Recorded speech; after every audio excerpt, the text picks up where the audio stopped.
Good evening सभी को। मैं अविनाश कुमार मगध्या। आज आपका न्यू मैथमेटिक्स टीचर। मैं स्टार्ट करने वाला हूँ एक नया चैप्टर क्लास 9, 10th एंड 11। क्योंकि ये जो चैप्टर है 9th में भी, 10th में और 11 तीनों में ये चैप्टर हम लोग को पढ़ने के लिए मिलेगा।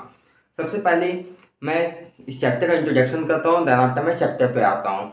ये चैप्टर 9th के लिए, 10th के लिए, 11 तीनों के लिए है। क्योंकि NEP 2020 जो लागू हुआ है, नया सिलेबस जो 9th का आया है, उसमें हम लोग को 9th क्लास में अर्थमेटिक पोजीशन को पढ़ने के लिए मिलेगा। तो सबसे पहले मैं इंट्रोड्यूस करवाते हैं कि ये अर्थमेटिक पोजीशन है क्या। ठीक है, मैं कुछ नंबर को लिखता हूँ, आप लोग देखिएगा अच्छे से, और प्लीज कॉपी या पेन साथ में लेके बैठिएगा ताकि आप लोग अच्छे से इसको सीख सके और बना सके। अगर इसमें कोई भी दिक्कत होगा तो आप मुझसे कमेंट सेक्शन में कमेंट करके आप मुझसे पूछ सकते हैं। ओके, तो मैं एक नंबर लिखता हूँ 2, 4, 6, 8, 10। -2, -4, -6, -8, -10, 1, 3, 5, 7, 9। आप लोग ने देखा होगा मैं एक सीरीज को सीक्वेंस का लिखने का काम कर रहा हूँ, जिसमें मैं 2, 4, 6, 8, 10, -2, -4, -6, -8 और -10 लिखा हूँ। तीसरा में 1, 3, 5, 7, 9 लिखे हैं। तो एपी जब हम लोग पढ़ना स्टार्ट करते हैं तो सबसे पहले एपी में हम लोग इसके टर्म के बारे में जानते हैं और सीक्वेंस के बारे में जानने की कोशिश करते हैं। क्योंकि अर्थमेटिक प्रोग्रेशन है एक, ये प्रोग्रेसिव रिपोर्ट बनाने का काम करता है और ये एक सीक्वेंस को बताता है। मैथ क्या बोलता है कि अगर किसी सीक्वेंस को हम लोग पढ़ रहे हैं या बताने का काम कर रहे हैं तो वो जो सीक्वेंस है एक इक्वल ऑर्डर में चलना चाहिए। इट मीन्स मैं बोलने का जैसे बोलने का मतलब है मेरा कि मैं 2 लिखा, 2 से 4 हुआ, 4 से 6, 6 से 8, 8 से 10 और डॉट डॉट डॉट ये चलते जा रहा है। इसका मतलब ये क्या है, ये तो आगे ये इन्फिनाइट सीरीज है। इन्फिनाइट सीरीज बोलने का मतलब है ये अनंत तक चलेगा, जहां तक हम इसको लेके जा सके। पर इसके बीच का जो अंतर देखने के लिए मिल रहा है वो कितना मिल रहा है, मेरा हमेशा 2 मिल रहा है, +2। अगर इसमें 2 में प्लस किए 2 तो 4 हुआ, 4 में प्लस 2 किए तो 6, 6 में प्लस 2 किए तो 8, 8 में प्लस किए 2 किए तो 10। इस तरह करके मैं क्या कर रहा हूँ, एक सीरीज का एक फॉर्मेशन कर रहा हूँ, एक सीक्वेंस को बताने का काम कर रहा हूँ। उसी तरह सेकंड में भी देख सकते हैं, -2 से -4, -6, -8, -10। इसमें जो डिफरेंस है -2 का आ रहा है। और तीसरा में 1 से 3, 3 से 5, 5 से 7, 7 से 9, इसमें +2 का आ रहा है। मतलब जो भी एपी के टर्म में हम लोग पढ़ेंगे, प्रोग्रेशन की रिपोर्ट में हम लोग हमेशा पढ़ने का काम करेंगे, उसमें एपी में हमेशा देखेंगे कि जो भी ऑर्डर अरेंज किया हुआ है, जो भी एक सीरीज दिया हुआ है, एक सीक्वेंस दिया हुआ है, वो हमेशा एक क्या हुआ, इक्वल ऑर्डर में दिया हुआ रहेगा। उसके बीच का हमेशा डिफरेंस क्या होगा, एक समान होगा। तो हम लोग सीक्वेंस के बारे में आपको समझ में आ रहा होगा, सीरीज के बारे में आप लोग को समझ में आ रहा होगा। तो हम लोग अब क्या करते हैं, टॉपिक पे चलने का काम करते हैं। अब हम लोग सीखेंगे कि सीक्वेंस सी से ईपी का कैसे फॉर्मेशन होता है, ईपी में क्या क्या कौन कौन सा टर्म होता है। क्योंकि सबसे पहला चीज़ है फॉर्मूला को जानना और टर्म कॉन्सेप्ट को क्लियर करना। अगर टर्म कॉन्सेप्ट मेरा क्लियर है देन आपको मैं क्वेश्चन को आसानी से सॉल्व कर सकता हूँ। ओके,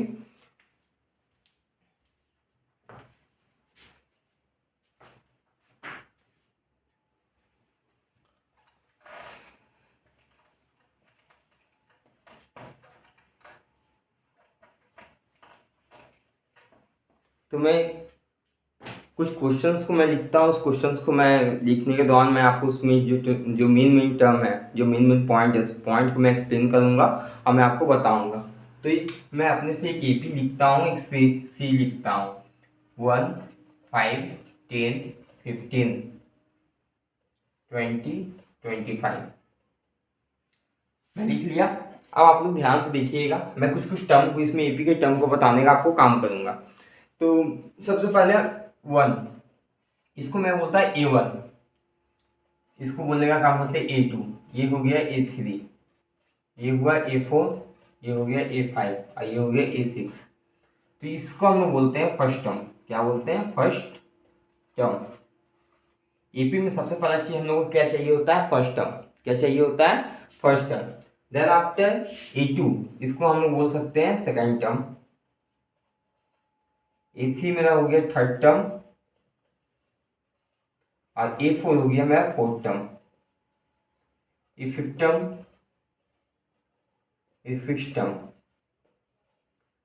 अगर ये चलते चला गया AN तो ये मेरा क्या हो जाएगा, लास्ट टर्म। एन को हम लोग क्या करते हैं, लास्ट टर्म के रूप में रिप्रेजेंट करने का काम करते हैं। तो हम लोग इसमें सबसे पहला चीज देखें क्या कि टर्म को देखें, first term, second term, third term, मतलब जैसे जैसे सीरीज बढ़ते चले जाएगा 1 से 5, 5 से 10, 10 से 15, 15 20, 20 25 एंड डॉट डॉट जहाँ तक ये चले जाए, मतलब अनंत तक चले जाए, ए एन तक चला जाए, तो वो मेरा क्या हो जाएगा, सबसे लास्ट का ये लास्ट टर्म के जाएगा, बाकी ये फर्स्ट टर्म के जाएगा, मतलब पहला स्थान पहला पद फर्स्ट टर्म, दूसरा स्थान सेकंड टर्म सेकंड पद कह सकते हैं। जैसे कोई आदमी बैठा हुआ, हम लोग बोलते हैं एक चेयर पे, एग्जाम्पल्स के तौर पे ले लेते हैं कि एक आदमी है या 5 दोस्त है एक साथ बैठना चाहते हैं, तो जब वो क्या कि एक चेयर पे बैठे तो पहला दोस्त पहला स्थान पे बैठा, दूसरा सेकंड पे, तीसरा थर्ड पे, चौथा फोर्थ पे, आइए फिफ्थ पे, पहला सेकंड दूसरा तीसरा चौथा, आइए पांचवा, मतलब फर्स्ट स्थान को हम लोग A1 बोले, सेकंड को A2 बोले, इसको A3 बोले, ये A4 हो गया, ये A5 हो गया। तो आप लोग को समझ में आ रहा होगा कि फर्स्ट टर्म किसे कहते हैं, सेकंड टर्म किसे कहते हैं, थर्ड टर्म किसे कहते हैं, लास्ट टर्म किसे कहते हैं। सबसे पहले आप क्या कीजिए, इस टर्म, ये जो सीक्वेंस है इसको आप लोग नोट डाउन कर लीजिए, क्योंकि इससे हम लोग को आगे बनाने में, क्वेश्चन बनाने में दिक्कत नहीं होगा। मैं इसी क्वेश्चन को लेके मैं बहुत सारे कॉन्सेप्ट को आप लोग को डील करूंगा, बताने का काम करूंगा, तो आप लोग इसको एक बार नोट डाउन कर लें कुछ समय का।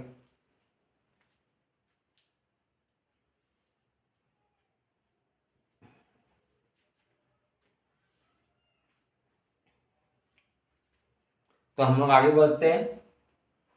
अब हम लोग जानेंगे फर्स्ट टर्म है, सेकंड टर्म है, थर्ड टर्म है, फोर्थ टर्म है, और करके एंड टर्म तक चला गया।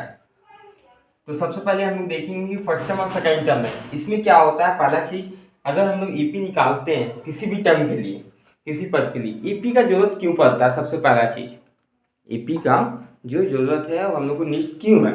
अगर हम लोग किसी क्लास में बैठे हुए हैं, सपोज हम लोग मान लेते हैं कि हम लोग क्लास में 35 बच्चे हैं। कितने बच्चे हैं, 35 बच्चे। हर एक बच्चे के पास कुछ ना कुछ पैसा है, कुछ ना कुछ क्या है, पैसा दिया हुआ है, पर उसका जो बीच का अंतर है, हर एक बच्चे के बीच का अंतर है, वो कितना है, मेरा 3 रुपया है। ध्यान से सुनेंगे, पहला बच्चा है उसके पास 3 रुपया है, दूसरा बच्चा जो बैठा हुआ उसका 6 रुपया है, तीसरा बच्चा जो बैठा हुआ उसका 9 रुपया है, चौथा का 12 रुपया है। ऐसे करके क्या है, 35 स्थान पे बच्चे का क्या पैसा होगा, मतलब उसका कितना रुपया होना चाहिए, इस चीज को हम लोग फाइंड आउट करेंगे। तो इसको फाइंड आउट करने के लिए सबसे पहले बेसिक कॉन्सेप्ट जो है ईपी का, उसको हम लोग को जानना होगा। तो हम लोग बेसिक कॉन्सेप्ट को क्या करेंगे, हम लोग डील करेंगे। आप लोग अच्छे से देखिएगा कॉन्सेप्ट क्या है। इसको मैं हटा रहा हूँ।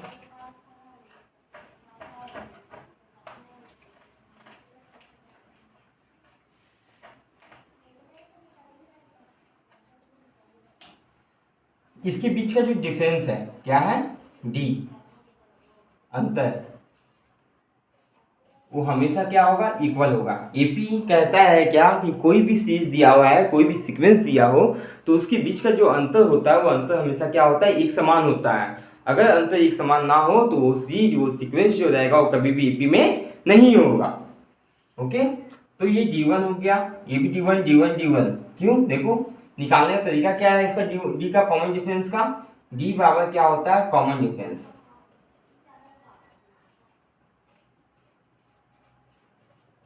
डी बराबर क्या होता है, कॉमन डिफरेंस। तो डी निकालने का फॉर्मूला होता है A2 माइनस A1, मतलब जो सेकंड टर्म है उस सेकंड टर्म से पहला टर्म को माइनस करेंगे। अगर सेकंड टर्म को करेंगे तो A3 माइनस A2 भी करेंगे तो वो भी इक्वल आएगा। अगर A4 माइनस A3 भी करेंगे तो इसका वैल्यू हमेशा बराबर आएगा। तो हम लोग एक बार करके देख लेते हैं। सॉरी ये गलत हो गया, ये 0 होगा पहला, फर्स्ट टर्म मेरा, फर्स्ट टर्म मेरा कितना होगा, 0 होगा। तो A2 माइनस A1 करेंगे तो 5 माइनस 0, 10 माइनस 5 और 15 माइनस 10। अब सबको देखेंगे तो 5 आएगा, 5 आएगा और 5 आएगा। तो मेरा डिफरेंस जो निकला वो हमेशा डिफरेंस क्या हुआ, एक जैसा निकला। तो हम लोग हमेशा ये चीज़ देखेंगे कि जो भी डिफरेंस निकलता है वो डिफरेंस हमेशा क्या होना चाहिए, डिफरेंस एक जैसा होना चाहिए। अगर डिफरेंस एक जैसा है तो हम लोग कह सकते हैं ये जो सीरीज दिया हुआ है, ये सीक्वेंस जो दिया हुआ है, ये क्या है, एपी का क्वेश्चन है। अब इसमें हम कुछ भी क्वेश्चन को क्या कर सकते हैं, फाइंड कर सकते हैं। तो आप लोग इसको नोट डाउन कर लें, कॉमन डिफरेंस कैसे निकालते हैं। मैं क्वेश्चन से क्या करूँगा, आपको डील करने का बताऊंगा कि ईपी को कैसे हम लोग निकाल रहे हैं, क्वेश्चन को, हर एक क्वेश्चन को बारीकी से।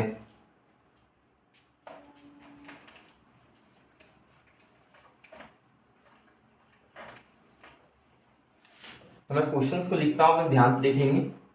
0 5 10 15। मुझे निकालना है 13 टर्म। सबसे पहला क्वेश्चन क्या दिया, एक एपी दे दिया है और एपी में बोला 13 टर्म निकालने के लिए। तो हम लोग इसको सॉल्व करेंगे। सॉल्व किस तरह करेंगे, सबसे पहला टर्म A1 टर्म जो होता है वो 0 दिया हुआ है। A1 टर्म मतलब फर्स्ट टर्म 0 हो गया। A2 टर्म कितना है, 5 है। हम लोग क्या निकालेंगे, कॉमन डिफरेंस निकालेंगे। डी निकालने का फॉर्मूला A2 माइनस A1, मतलब सेकेंड टर्म को फर्स्ट टर्म से हमेशा क्या करेंगे, माइनस करेंगे। 5 माइनस 0 इक्वल टू क्या आ गया, 5। क्या आ गया, 5 माइनस 0 इक्वल टू 5, मतलब डी कितना आ गया, 5। अब ईपी का फॉर्मूला होता है क्या, A N equal to A plus N minus 1 into D. सबसे पहले हम लोग जानेंगे ए एन क्या है। ए एन बराबर, इसको हम लोग कहते हैं लास्ट टर्म।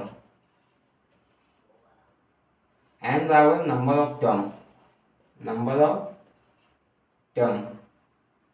डी बराबर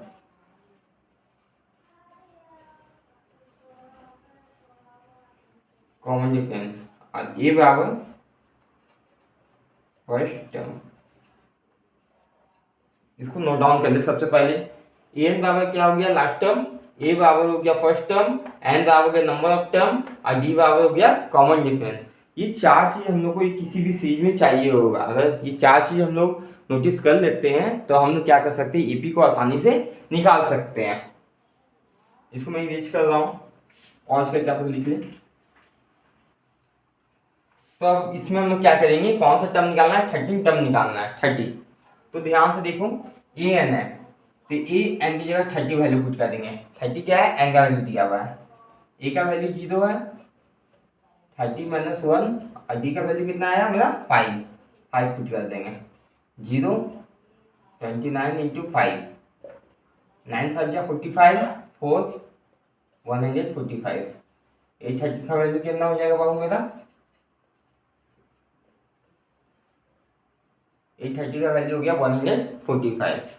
तो आशा करते हैं कि आपको समझ में आ रहा होगा क्वेश्चन को कैसे हम लोग क्या करें, फाइंड आउट करते हैं। मैं अभी क्वेश्चन को सॉर्ट आउट करूंगा। ये पहला क्वेश्चन है।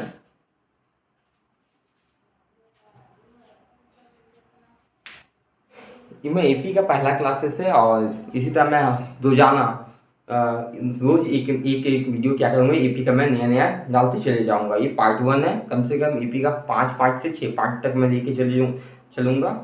और सबसे पहला चीज़, आपको अगर क्वेश्चन ना समझ में आए, कॉन्सेप्ट नहीं बिल्डअप हो आपका, अगर नहीं समझ में आए तो आप बेसिकली मुझसे क्या कर सकते हैं, आधी कॉल करके या आप कमेंट सेशन में यूट्यूब में कमेंट करके आप मुझसे पूछ सकते हैं।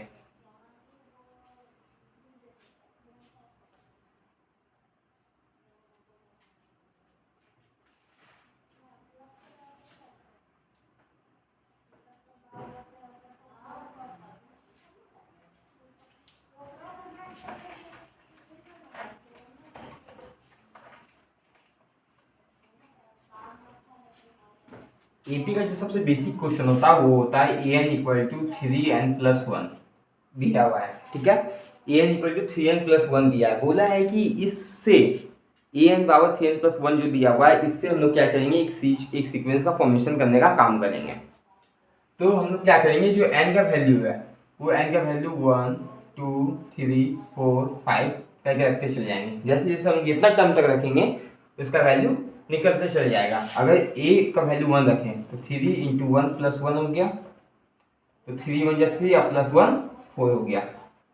A2 का वैल्यू रखें 3n+1, 3 into 2 plus 1 6 plus 1 equal to A2 का वैल्यू कितना आ गया बाबू मेरा, 7 आ गया। A1 का वैल्यू 4 आ गया। A3 का वैल्यू रखेंगे 3n+1, 3 इंटू 3 प्लस 1, A3 का वैल्यू कितना आ गया, 10 आ गया।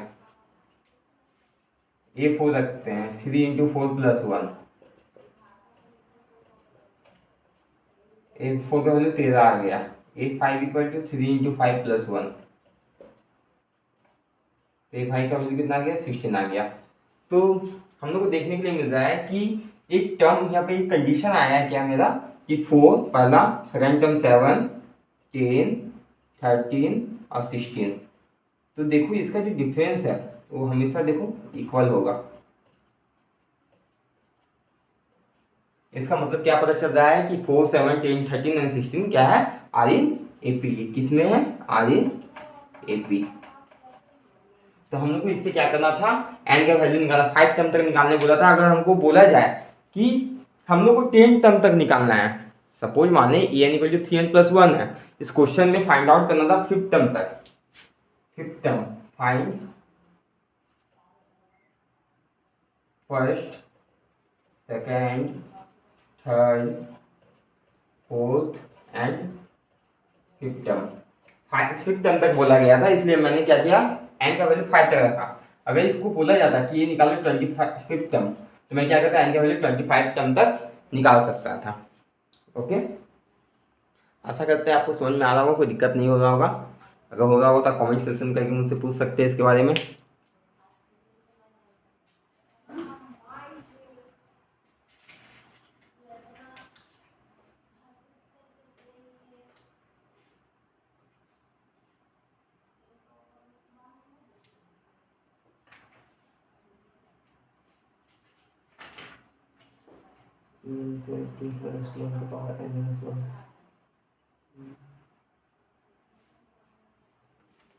तो मैं एक नया क्वेश्चन लेके आ रहा हूँ, उसको आप लोग देखें।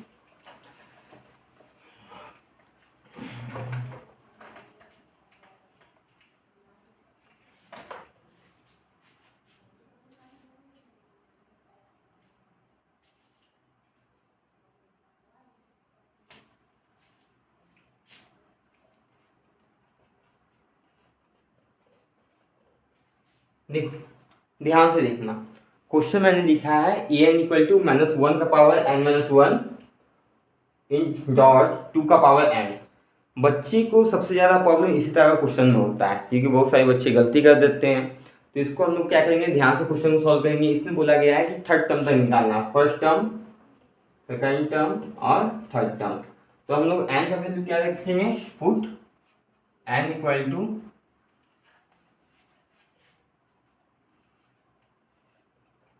1, 2, 3, a1 -1, 1 - 1 इंटू 2 का पावर 1। तो -1 कितना हो गया बाबू, 0 हो गया, 2 का पावर 1। अब -1 का पावर 0, किसी भी नंबर का पावर 0 होता है, उसका वैल्यू हमेशा क्या होता है, 1। 2 का पावर 1 तो कितना आ गया, 2। देन आपके ए एन इक्वल टू -1 का पावर n-1 इंटू 2 का पावर n। तो ए का वैल्यू 2 पुट करेंगे, -1, 2 - 1 इंटू 2 का पावर 2। तो ये 2 हो गया, -1, 2 - 1 कितना हो गया, 1 हो गया, और 2 का पावर 2। तो -1 का पावर कितना हो गया, 1। तो इसका वैल्यू a2 का वैल्यू कितना आ गया, -1। 2 का पावर 4, तो a2 का वैल्यू कितना आ गया, -4। अब a3 निकालना है, -1 का पावर 3 - 1, 2 का पावर 3, -1 का पावर 2 इंटू 2 का पावर 3। एक चीज ध्यान देना है कि अगर किसी भी नेगेटिव टर्म का पावर जो होता है, अगर वो इवन होता है, तो ये जो नेगेटिव होता है, ये क्या होता है, नेगेटिव से पॉजिटिव में चेंज हो जाता है। नेगेटिव से क्या हो जाता है, पॉजिटिव में। जैसे मैं देख सकता हूँ -1 इंटू -1 +1, -1 इंटू -1 इंटू -1। देखो ये क्या है, आइए देखो, ये इवन है, ये क्या आ गया, ऑड। तो ऑड टर्म का हमेशा पावर क्या होता है, किसी का ये पावर अगर ऑड रहे तो हमेशा वो नेगेटिव में आएगा, किसी भी का ये पावर हमेशा वो इवन में रहे तो हमेशा क्या आएगा, वो पॉजिटिव में आएगा। तो इस कॉन्सेप्ट को हम लोग को क्या करना है, ध्यान में रखना है। बहुत सारे बच्चे इस चीज को गलती करते हैं, क्वेश्चन गलती हो जाता है बनाने में। तो a3 का पावर क्या हो गया, 1, 8। a3 क्या हो गया, 8 आ गया।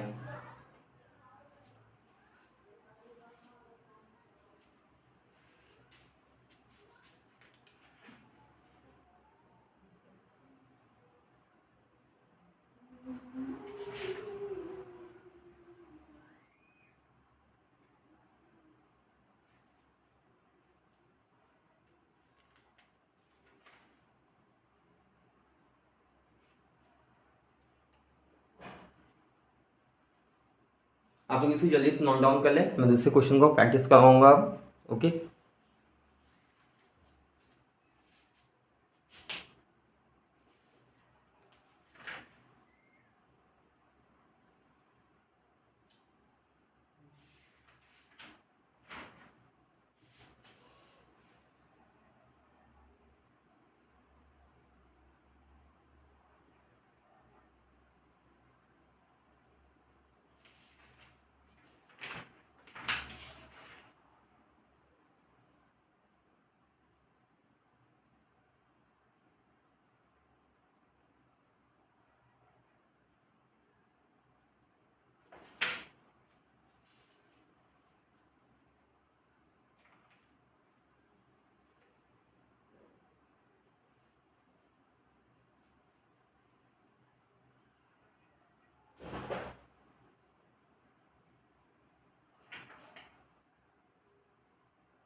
तो एक चीज़ आप लोग को ध्यान से देना है कि कुछ जो क्वेश्चंस होते हैं वो सीक्वेंस के टर्म में होते हैं और कुछ क्वेश्चन जो होते हैं सीरीज के टर्म में होते हैं।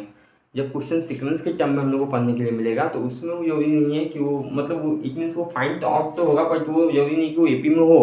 बट सीरीज में जो क्वेश्चन दिया होता है वो डेफिनेटली क्या होगा, वो एपी में ही होगा। जैसे फॉर एग्जाम्पल हम लोग यहाँ पे देख रहे हैं कि ये पहला जो नंबर सॉल्व किया 2 आया, उसके -4 आया, देन आपको क्या आया 8 आया। तो 2 से जो 4 का डिफरेंस देखेंगे वो मैंने कितना 6 का डिफरेंस हो गया, और 4 से जब 8 का डिफरेंस देखेंगे तो ये कितना 8 का डिफरेंस हो गया। इट मीन्स बोलने का मतलब ये दोनों का जो डिफरेंस है कॉमन डिफरेंस है, वो दोनों इक्वल नहीं है। मतलब सीक्वेंस का जो क्वेश्चन होता है उसको हम लोग को चेक करना पड़ता है कि वो जो सीक्वेंस दिया हुआ है, जो नंबर दिया हुआ है ऑर्डर में, अरेंज ऑर्डर किया है डिफरेंट टर्म में जो ऑर्डर को अरेंज किया गया है वो एपी में है या नहीं है। बट जो सीरीज में क्वेश्चन दिया रहेगा वो हमेशा डेफिनेटली क्या होगा, वो एपी में ही होगा। ये भी हो सकता है, नहीं भी हो सकता, बट ये डेफिनेटली सीरीज में ही होगा क्योंकि ये सीक्वेंस जो होता है वो एक डिफरेंट पैटर्न पे काम करता है। जैसे 2 का स्क्वायर, 3 का क्यूब, +1 -1, तो it just like term of sequence because it cannot be determined like an equal term of difference, common differences. But series are always in AP because the common difference of preceding term and the first term are always be equal. Just for example, 5, 10, 15, 20 for examples. Then after 5 and 10, the difference between 5 and 10 is 5, and 10 and 15 definitely is 5, and 15, 20 definitely 5. It means it so be that the series 5, 10, 15, 20 is just like an AP because it's termed like a series. But that the questions which like in a sequence because it can be arranged in a different pattern, but it can follow a simple rules. That's why the sequence are not like an AP. Okay, so just for example of sequence and series, I put up some question for homework. You can do, okay, in home.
So okay student, I given some homework. Do it at home because all the terms are the given in a sequence.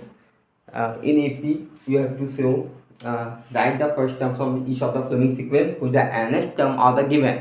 Okay, it means it shows that like in some of the questions that are not given you, and an equal to 3n plus 2, an equal to 3 to the power n. It means all the givens, all the questions are the nth term, and you have to find the first 5 term of the each. It means an equal to 3n plus 2, that's for the example, n equal to 1, 2, 3, 4 and 5. You have to put like n equal to 1, then 3 into 1 plus 2 equal to 5, 3 into 2 6 plus 2 8 3 into 3 9 plus 2 11 it means 5 8 11 just like foreign number are given. The first term, second term, third term, fourth term, fifth term, just like a sequence and also like in switch because the combinations are same.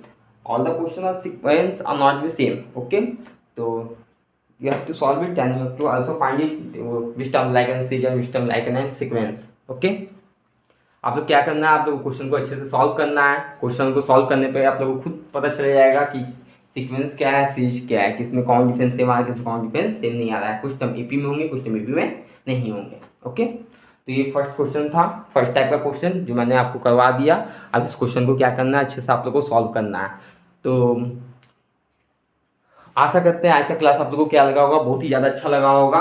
तो next part के लिए आप लोग comment section में कम से कम इस video को 1000+ अति करना है, अच्छे अपने दोस्त लोगों को शेयर करना है, 9th class 10th class 11th class, क्योंकि तीनों में ये कॉन्सेप्ट है और तीनों में ये. तब मैं नेक्स्ट पार्ट को क्या करूँगा, डालने का काम करूँगा. तो कम से कम मुझे कल शाम तक कम से कम इस वीडियो पे कम से कम 1000 लाइक कम से कम चाहिए, सब्सक्रिप्शन चाहिए. तो थैंक यू. अगर आपको वीडियो अच्छा लगा तो आप इसको लाइक सब्सक्राइब एंड कमेंट जरूर करें और अपने दोस्त लोग को भी बताएं. मैं कल से और बेटर क्लास देने की कोशिश करूँगा. आज मैं बहुत दिन के बाद आज मैं पहला क्लास था इसमें, तो शायद इसमें भी अच्छा ना हुआ हो. अगले क्लास में मैं आगे अच्छा करने का कोशिश करूँगा. ओके, आपको कॉन्सेप्ट अच्छा लगा होगा, अगर कॉन्सेप्ट अच्छा ना लगा हो तो मैं फिर से इस क्वेश्चन को उनको कॉन्सेप्ट को मैं क्या करूँगा, डील करूँगा और फिर से मैं इसको रीस्टार्ट करूँगा. तो थैंक यू सबको एंड गुड नाइट.